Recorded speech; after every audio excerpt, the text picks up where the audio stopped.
So these reviews are intended to take you step by step through the different processes involved in cellular respiration.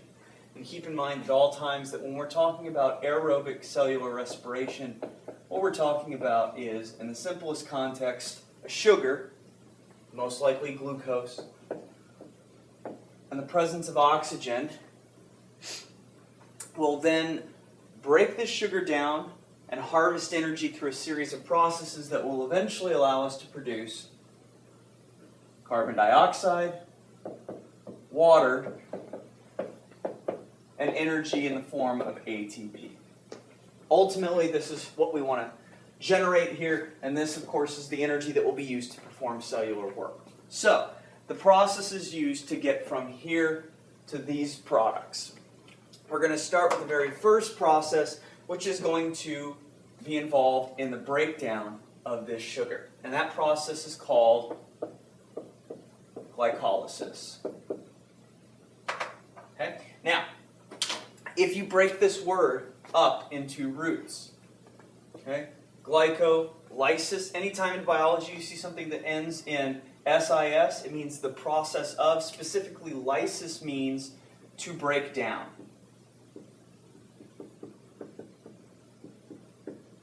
Or split. Break down, to break apart, to split. You'll remember hydrolysis was the splitting of a water molecule or the use of a water molecule to split a larger molecule. And glyco translates to sugar. So during this process, we're going to be splitting apart a sugar, namely glucose. One other thing to remember about glycolysis, it happens in the cytoplasm. So prokaryotes and eukaryotes can perform this process because it does not require the mitochondria. In fact, this process is going to be the process that ultimately results in the product that will either move into the next step of cellular respiration or the product that can eventually be used in fermentation if oxygen is not present. Okay, so let's look closer at glycolysis.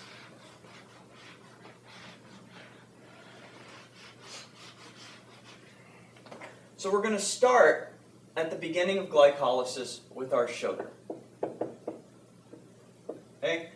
In the purest form that we're going to talk about, we have a 6-carbon sugar, and in this case it's going to be glucose. Now glycolysis is divided into 2 different phases.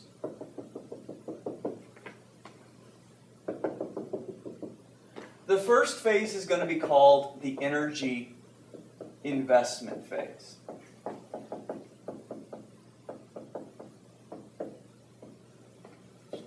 In this phase, we're going to have to actively invest some form of energy into this molecule that will eventually allow enzymes to recognize it and have the reaction have the potential energy needed to eventually break the sugar in 2. So at the end of the energy investment phase, we're going to generate 2 3-carbon sugars.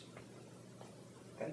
So there are a variety of different steps, and at the end of those steps, we wind up with 2 3-carbon sugars.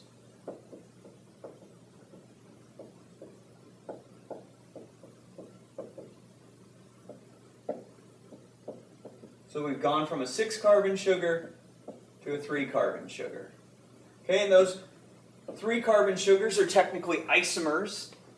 They can have their structure reoriented by an enzyme called isomerase.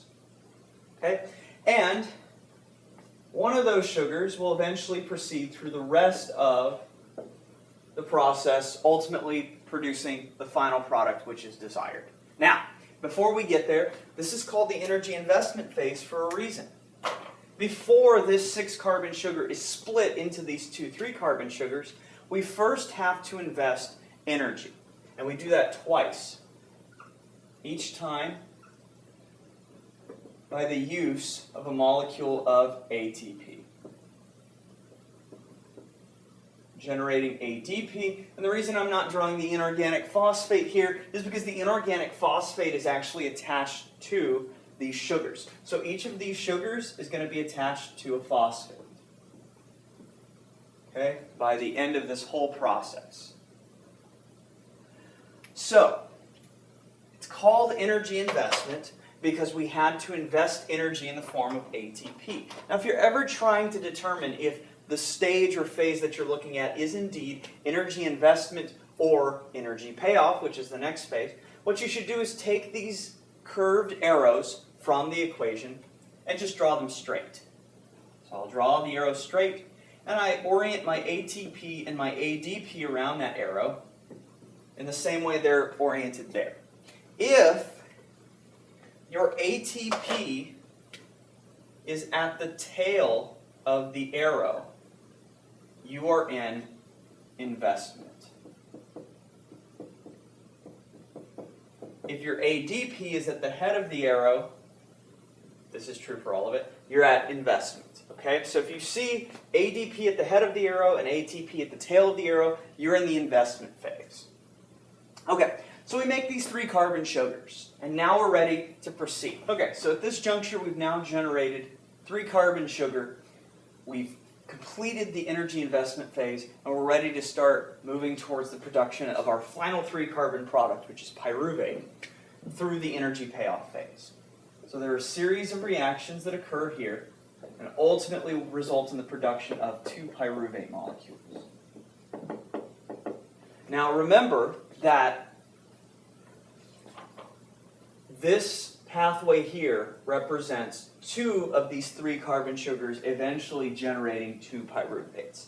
The numbers I will give for the products that are produced throughout this represent the combined total of products for those 2 3 carbon sugars.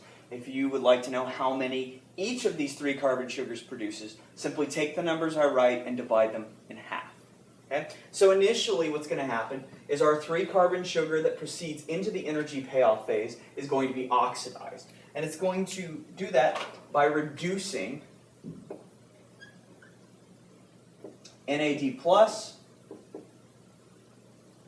and we've got 2 NAD pluses for our 2 3 carbon sugars, and those are going to be reduced to NADH, and we're also going to generate 2 protons. So we reduce NAD plus to NADH. We also produce protons in the process. And then it's called energy payoff because throughout the course of the process, we wind up ultimately generating 4 molecules total of ATP.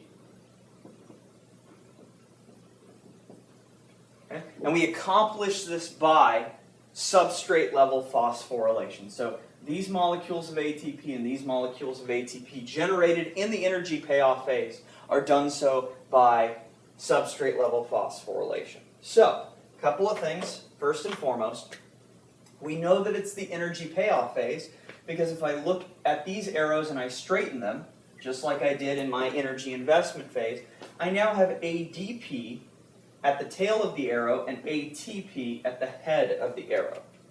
And that means that I am now looking at energy payoff. So payoff is dictated by the orientation of these molecules around the arrow in that way, whereas investment is this way. Now, looking at the total number of ATP molecules I've generated 4 ATP molecules total. And again, I generated those molecules by substrate level phosphorylation. But initially, I had to invest 2 molecules of ATP. So these 2 were invested. So if I want my net amount of ATP produced, I have to subtract the amount of ATP invested from the amount total, and that gives me a net amount